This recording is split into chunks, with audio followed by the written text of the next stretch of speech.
Matthieu, chapitre 3. À cette époque-là parut Jean-Baptiste, qui prêchait dans le désert de Judée. Il disait, Changez d'attitude, car le royaume des cieux est proche.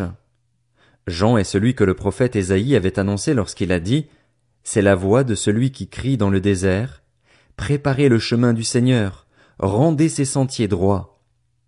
Jean portait un vêtement en poil de chameau et une ceinture de cuir autour de la taille. Il se nourrissait de sauterelles et de miel sauvage.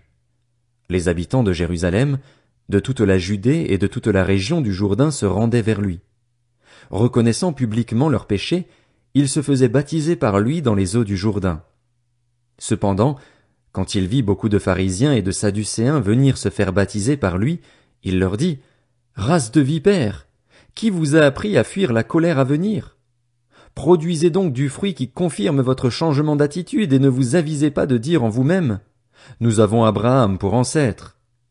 En effet, je vous déclare que de ces pierres Dieu peut faire naître des descendants à Abraham. Déjà la hache est mise à la racine des arbres.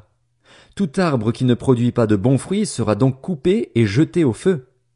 Moi, je vous baptise d'eau en vue de la repentance, mais celui qui vient après moi est plus puissant que moi et je ne suis pas digne de porter ses sandales.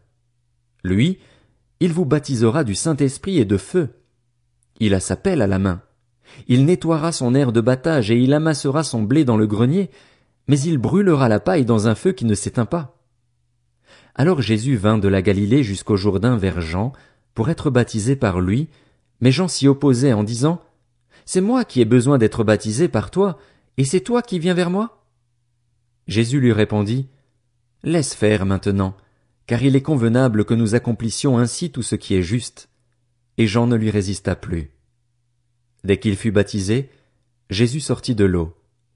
Alors le ciel s'ouvrit, pour lui, et il vit l'Esprit de Dieu descendre comme une colombe et venir sur lui. Au même instant, une voix fit entendre du ciel ces paroles, Celui-ci est mon Fils bien-aimé, qui a toute mon approbation.